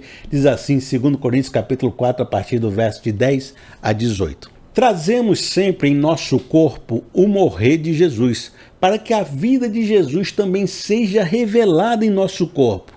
Pois nós, que estamos vivos, somos sempre entregues à morte por amor de Jesus, para que a sua vida também se manifeste em nosso corpo mortal. De modo que em nós atua a morte, mas em vocês a vida. Porque sabemos que aquele que ressuscitou ao Senhor Jesus dentre os mortos, também nos ressuscitará com Jesus e nos apresentará com vocês. Assim, fixamos os olhos não naquilo que se vê, mas do que não se vê, pois o que se vê é transitório, mas o que não se vê é eterno.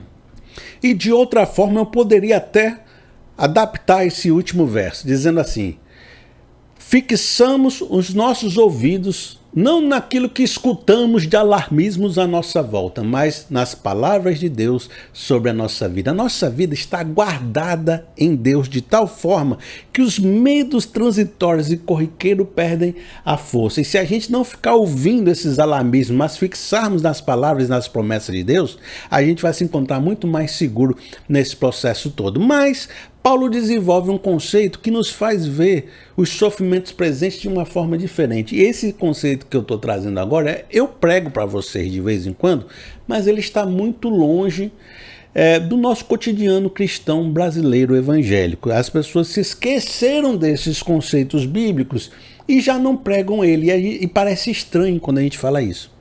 Mas Paulo, em diversas passagens, inclusive nas cartas de Pedro, por causa da situação que eles viviam de perseguição na época, nem sempre proclamavam que era vitória em cima de vitória, que tudo vai dar certo, que não vai ter nenhum problema sobre a sua vida. Muitas vezes eles diziam: olha, o fato é, vocês vão viver sofrimentos mesmo. Mas é possível transformar esse processo de sofrimento em uma visão de que você está sendo purificado para o dia da redenção. O desgastar do nosso corpo, da nossa vida, as perseguições, os sofrimentos que a gente está enfrentando, não são muito diferentes dos sofrimentos que Cristo enfrentou.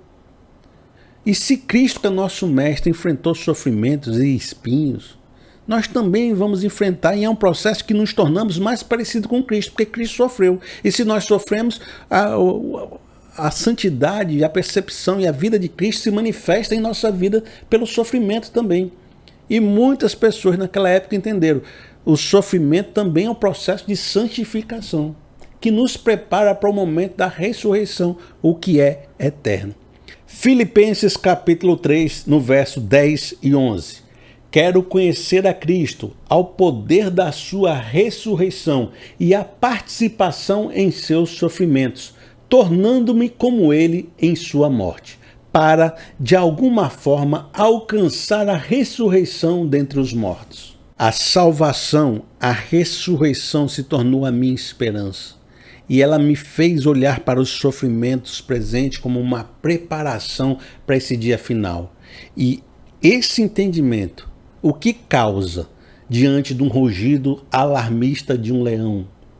Quando o leão chegar para mim dizendo: você vai sofrer, eu digo: eu vou sofrer e vou me tornar mais parecido com Cristo e vou viver a minha redenção. O que isso causa na emoção do indivíduo que começou a olhar a vida a partir das questões eternas?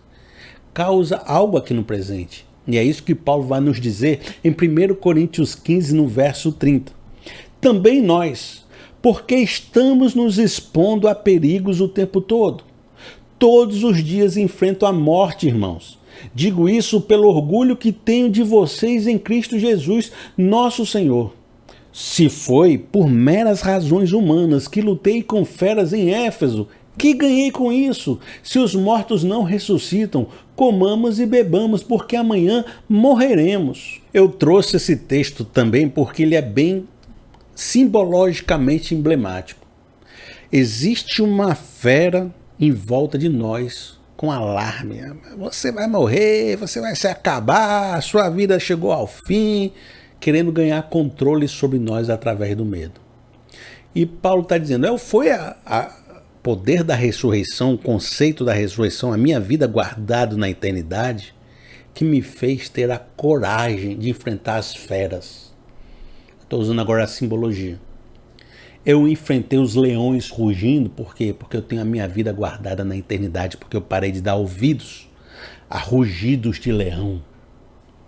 A salvação me enche de coragem no agora, de força no agora, porque se essa salvação não existe, então comamos e bebamos, porque amanhã morreremos. Romanos capítulo 8, no verso 35. Quem vai nos separar do amor de Cristo? Será tribulação, ou angústia, ou perseguição, ou fome, ou nudez, ou perigo, ou espada? Todos esses são discursos do rugido do leão, do maligno, para acionar o seu medo e a sua ansiedade, te deixar você prostrado. Como está escrito: por amor de ti enfrentamos o leão, a morte e o rugido todos os dias. somos considerados como ovelhas destinadas ao matadouro. Mas em todas essas coisas somos mais que vencedores por meio daquele que nos amou. Pois estou convencido de que nem morte, nem vida, nem anjos, nem demônios, nem o presente, nem o futuro, nem quaisquer poderes, nem altura, nem profundidade, nem qualquer outra coisa na criação será capaz de nos separar do amor de Deus que está em Cristo Jesus, nosso Senhor. Com esse verso, eu encerro o caso do capacete da salvação contra o medo, a insegurança, as aflições mentais dessa vida. Contra o rugido do leão, a gente está protegido por meio desse capacete da salvação, da ressurreição. Isso nos traz coragem e força hoje para lutar contra a morte. Agora, existe outro elemento da armadura também que tem associação com a luta contra o medo. E é muito forte esse relacionamento bíblico desse elemento da armadura contra o medo que a gente enfrenta, a ansiedade no nosso coração. Esse eu vou ler com vocês, não vou dizer qual é não, vou ler para vocês entenderem qual é. Diz assim, Efésios capítulo 6, no verso 16. Além disso, usem o escudo da fé, com o qual vocês poderão apagar todas as setas inflamadas do maligno. Aqui nós temos mais um pilar da armadura de Deus. O escudo da fé, com o qual a gente pode também, segundo o nosso contexto que estamos vindo até aqui, nos defender contra as setas do medo, da ansiedade, da insegurança.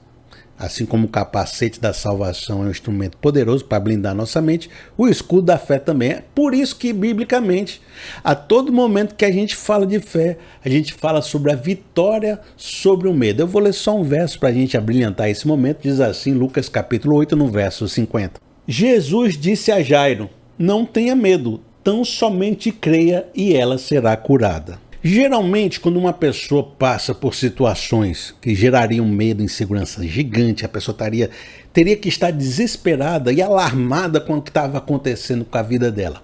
E a gente vê que ela está tranquila, está confiante, está meio triste, mas está ali, não, em Deus eu vou vencer, está exercendo a sua fé. A gente diz, rapaz, essa é uma pessoa de fé. É uma pessoa que tem uma fé sólida, sincera, poderosa no coração. E geralmente também a gente percebe que uma pessoa que atingiu esse lugar são as pessoas mais maduras, caminhadas nessa experiência cristã. Não que sejam mais velhas, embora muitas sejam, mas que tenham uma caminhada mais profunda com Deus. No sentido também de já ter enfrentado situações semelhantes. Quando a gente chega com uma pessoa que tem assim, uma estrada na fé, assim, perdeu um emprego, né? Aconteceu alguma coisa. Dizem, mas por que você está tranquilo? Não, porque já aconteceu no passado comigo, eu já venci, Deus já foi comigo, Deus já me mostrou vitórias. Eu tenho certeza que agora Deus vai continuar comigo, a gente vai continuar lutando, nós vamos continuar vencendo em nome de Jesus. Então você percebe que a experiência de vida manifestou uma fé profunda, e a fé elimina o medo, sabe? A gente começa a crer, começa a depender de Deus e colocar na mão dele. Mas se a gente depender só de uma caminhada de experiência para a fé manifestar, a gente percebe que a gente está meio em maus lençóis, porque tem muitos assuntos e muitas experiências da vida que a gente nunca viveu. E que naquele dia que acontecer com a gente vai se quebrar todinho, porque não tem essa experiência toda, essa maturidade toda. E nem sempre a fé vem assim como algo que desce do céu, assim, bufo, depois que você vive uma quilometragem cristã. O cidadão ali tem 50 quilômetros no carro, aquele outro tem 100 quilômetros, então aquele tem mais fé do que aquele que tem 50. Muitas vezes você pode ter 200 quilômetros de crente e a sua fé ainda ser pequenininha, porque às vezes não depende também da quantidade de tempo de experiência, depende de algo seu, diante das situações da vida, depende de algo que você processe, desenvolva, amadureça no seu coração e no seu entendimento também. E às vezes você vai perceber que Jesus na Bíblia ficava indignado com seus discípulos nos momentos onde eles já deveriam estar manifestando essa fé, mas ainda estavam se demonstrando uma pessoa cheia de medo. Por isso que ele diz assim, Marcos capítulo 4, no verso 40. Então perguntou aos seus discípulos, por que vocês estão com tanto medo? Ainda não têm fé?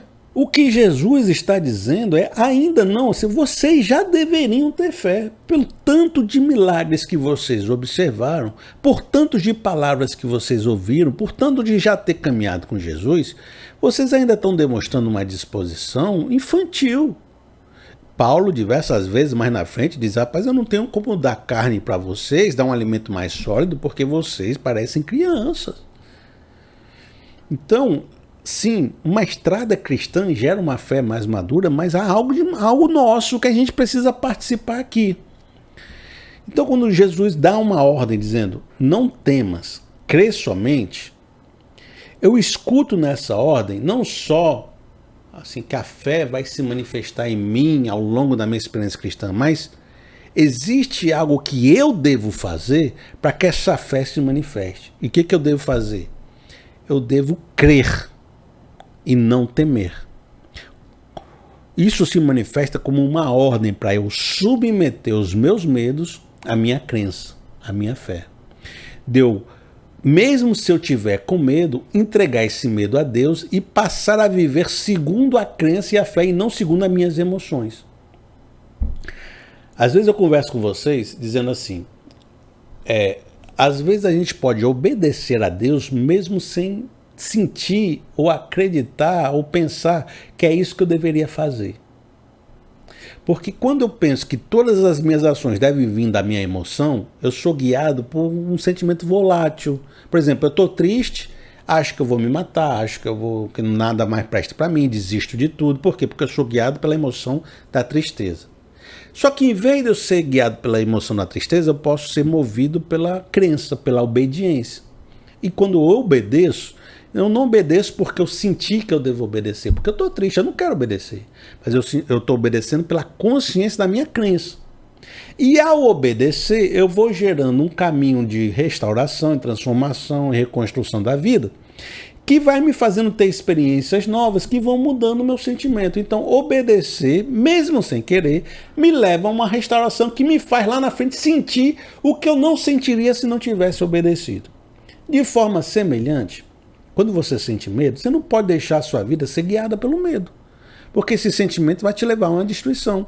Então, mesmo sem querer crer, você submete o seu medo à sua fé, à sua crença, porque você entende que é melhor andar pela fé do que andar pelo medo. Então você sai de casa com medo, mas sai de casa porque você crê que Deus pediu para você fazer a obra, para que Deus vai estar contigo, que você colocou nas mãos de Deus.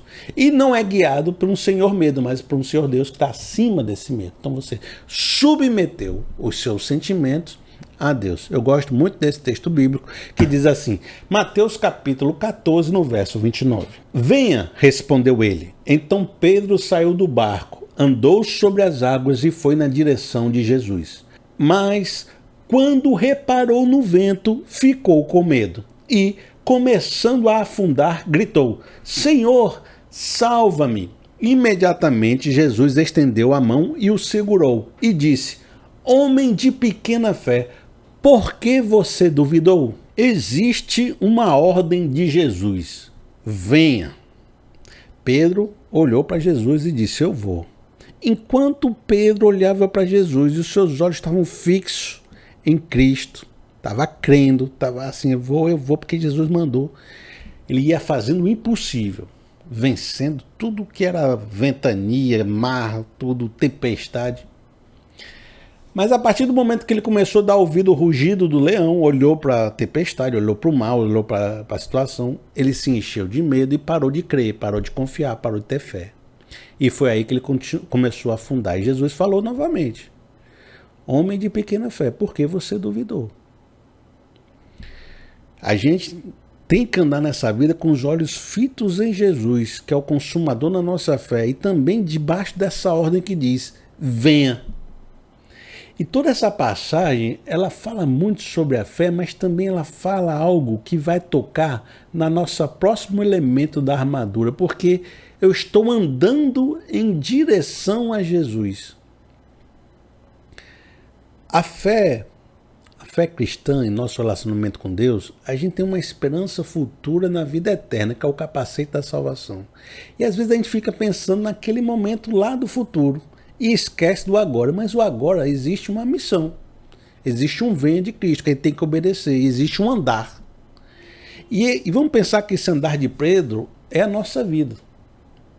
E nesse andar, enquanto eu estou seguindo essa missão que Cristo me deu, olhando para esses propósitos que Cristo me deu, eu vou andando e vencendo o inimigo.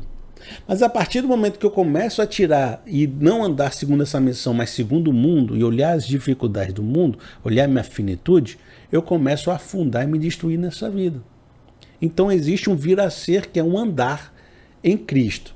A gente fala de andar e existe um elemento na nossa armadura que é os pés, que é as botas e as sandálias da armadura. Então eu vou ler com vocês, diz assim, Efésios capítulo 6, no verso 15. E tendo os pés calçados com a prontidão do evangelho da paz. Qual é o pilar da armadura de Deus? As botas do evangelho da paz. Entrando aqui ainda na nossa seta do medo, da insegurança, da ansiedade, a gente percebe que quando a gente tem uma missão, quando a gente está no propósito de Deus, quando a gente está levando o evangelho, porque as sandálias, as botas que levam o evangelho é a evangelização, se você for pensar como Paulo, né? A missão dele era levar o evangelho para as cidades gentias. Então ele estava levando as boas novas por meio do pé dele, de ir, o ir. Então existe um id, um fazer a obra de Deus, um levar esse evangelho. Existe uma missão. E essa missão também me ajuda, e você vai perceber isso agora, a lutar contra os meus medos e ansiedades e as minhas angústias e as minhas aflições. E todo o rugido do leão que tem aqui em volta. Eu vou ler um texto com você e você vai perceber como a missão me faz superar esse medo das dificuldades à minha volta. Diz assim, Atos capítulo 20, no verso 23. Senão que em todas as cidades o Espírito Santo me avisa que prisões e sofrimentos me esperam. Todavia, não me importo, nem considero a minha vida de valor algum para mim mesmo, se tão somente puder terminar a corrida e completar o ministério que o Senhor Jesus me confiou e testemunhar do Evangelho da graça de Deus. Ora, eu quero que você entenda isso. Ter uma missão me gera uma vontade, uma força de ação acima dos medos que eu tenho no coração.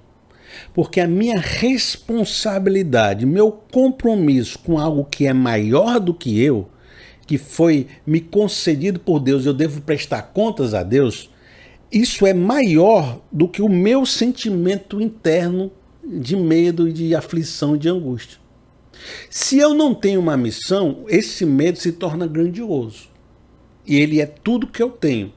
Mas se eu tenho uma responsabilidade num Deus que é maior do que tudo isso, esse medo, essa responsabilidade se torna maior do que o meu medo e ela me faz agir mesmo eu tendo medo. E eu vou te contar isso através de um outro exemplo. Eu tinha uma certa insegurança de pregar. Eu tinha vergonha de subir no palco. Eu ficava morrendo de medo, suando frio. Eu não queria ser julgado pelas pessoas. Quando eu subia lá em cima, vi o povo indo embora do culto, o povo com raiva, o povo cara fechada, e enfrentar aquilo. Para que eu vou fazer isso? Eu morria de medo de pregar. O meu coração dizia, não faça, fique em casa, vai viver sua vida, deixe isso para lá. As pessoas vão te recusar. Era o meu medo. Agora, acontece que eu recebi de Deus uma missão. Eu tinha um propósito ali. Naquele momento, Deus me deu aquele propósito. E embora eu soubesse de todos os problemas, de todos os medos que estavam no meu coração, a minha responsabilidade da missão era maior do que o meu medo. E aí eu vencia o medo pela responsabilidade e a missão que Deus me tinha. Como se eu olhando para Jesus, eu vencesse o medo. Se eu olhar para o medo, eu afundo. Se eu olhar para Jesus, eu faço o impossível, que era me tornar um pregador. De forma semelhante, amigo, se você quer vencer o medo na sua vida, você precisa ter uma missão de levar o evangelho da paz. Que no caso de Paulo, ele era um evangelista. Ele era o responsável por levar o evangelho da paz para as outras cidades. Os seus pés faziam isso. E usando de forma análoga, qual é a sua missão? Qual é a sua responsabilidade? Qual é a sua cruz? O que você tem que fazer? Qual é a mordomia que Deus colocou na sua vida? Se isso estiver claro, estiver firme, você acorda todo dia, 6 horas da manhã, e enfrenta essa cidade, enfrenta esse leão, enfrenta essa vida, porque você precisa ir lá dar conta daquilo que Deus colocou na sua mão. Sem isso, meu amigo, o medo se torna gigante. O medo se torna grandioso demais. Sem uma missão em Deus, você se torna frágil. De outra forma, a gente está percebendo que aqui nesse elemento da armadura existe um conteúdo. O Evangelho da Paz. E a gente vai então entrar aqui no entendimento. O que é que eu tenho que levar para as outras pessoas? Nós estamos saindo da seta do medo, da ansiedade e da insegurança para entender outro aspecto do elemento da armadura, que é as botas do Evangelho da Paz. Porque ela contém um conteúdo. E o que esse conteúdo fala para nós? Ora, a gente percebe que ela fala de paz. As boas novas do Evangelho, a gente já falou muito sobre a couraça da justiça, a salvação, muitas coisas, mas ela está falando de paz. E a gente está pregando sobre batalha espiritual. Logo, a gente não está falando de paz com os demônios. Né? A gente não está falando que a gente está em paz, a gente está falando que a gente está em guerra com o mundo espiritual. Mas, ao mesmo tempo, nós estamos falando de uma paz. Que paz é essa? É paz com quem? Aí você vai ler Romanos capítulo 5, no verso 1. Tendo sido, pois, justificados pela fé, temos paz com Deus, por nosso Senhor Jesus Cristo, por meio de quem obtivemos acesso pela fé a esta graça, a qual agora estamos firmes e nos gloriamos na esperança da glória de Deus. Qual é a notícia que nós estamos levando com a bota do Evangelho? É de que estamos em paz com Deus, de que Deus está disponível para as pessoas. Essa é a notícia, essa é a boa nova. A ira de Deus foi dissipada em Cristo Jesus. Existe graça, a graça é o perdão dos pecados, existe aceitação, existe o fato de que os gentios que nem eram da palavra de Deus, nem eram da revelação de Deus, foram enxertados nessa videira. Vós que estavam antes distantes foram aproximados, e nós nos tornamos um único povo. Portanto, não há mais judeu, nem grego, nem servo, nem livre, nem macho, nem fêmea. Todos são um em Cristo Jesus. Essa unidade, essa paz é o nosso Evangelho. A gente está carregando isso com as botas do Evangelho da Paz. Diz assim, 2 Coríntios capítulo 15, no verso 19 e 20. Deus em Cristo estava reconciliando consigo o mundo, não lançando em conta os pecados dos homens, e nos confiou a mensagem da reconciliação. Portanto, somos embaixadores de Cristo, como se Deus estivesse fazendo o seu apelo por nosso intermédio. Por amor a Cristo, lhes suplicamos, reconcilie-se com Deus. Nós somos embaixadores de Deus com a missão de levar o Evangelho da paz e da reconciliação. Agora isso é um ato de guerra. Porque nós estamos falando de batalha espiritual. Porque nós vamos não ficar encastelados nos nossos quartéis, fixos como se fosse uma estátua com armadura. Essa armadura anda, essa armadura vai, essa armadura batalha, essa armadura enfrenta o inimigo. Então nós vamos ao território do inimigo e vamos ter uma proclamação que é nosso ataque, a proclamação para esse mundo caído, para esse homem submisso às ordens do maligno, debaixo das trevas. Vamos dizer, você está amarrado nessas trevas, você está debaixo do pecado, você está preso, né, nas armadilhas de Satanás. Deixa eu dizer um negócio para você. Você não precisa ficar debaixo dessa mentira, debaixo dessa acusação, debaixo dessas palavras de morte. Deus te ama e Deus é muito mais do que esses principados e potestades. Deus está dizendo que Ele está em paz com você e basta você se reconciliar com Ele, aceitar essa salvação, que você vai poder viver uma libertação do que você está vivendo. E esse ato de guerra, nós vamos libertando os cativos, libertando os territórios, libertando de todo o mal as pessoas, essa nação e todo esse sistema corrupto que tem aí. A armadura não é só defesa, ela também é um ir. é o evangelizar, é o invadir o território inimigo e converter os corações. Que legal, né, pessoal? Veja, se lembra que no primeiro comentário nós temos a playlist com todos os nossos estudos e eu também vou deixar aqui no final do vídeo. Mas, antes de ir embora, eu quero oferecer a você a oportunidade de abençoar a minha vida através do Pix. Se o irmão pode, se o irmão tem condição, se o irmão está sendo abençoado pelas palavras e quiser me ajudar e sentir no coração, olha, vou ajudar o irmão Felipe porque Deus colocou no meu coração, faça de bom grado, faça de coração porque tem sido muito importante para a minha vida. Cada pessoa que chega ali, um pixzinho, um valor, eu agradeço a Deus. Ó Deus, muito obrigado pela vida desse irmão, muito obrigado pela disposição dele de me abençoar. E que Deus continue te abençoando profundamente. Meu pix é pr.felipeseabra@gmail.com pr.felipeseabra@gmail.com. Presta atenção que tem esse ponto, porque às vezes tem gente que não percebe, né? Quando você estiver lá no seu aplicativo, preste atenção se a minha conta vai aparecer, que a minha conta é no Nubank e meu nome é Felipe Rodrigues Seabra. No mais, que Deus te abençoe profundamente. Aqui vai estar a playlist, veja só, e no primeiro comentário. Que Deus te abençoe e até o nosso próximo estudo. Até mais.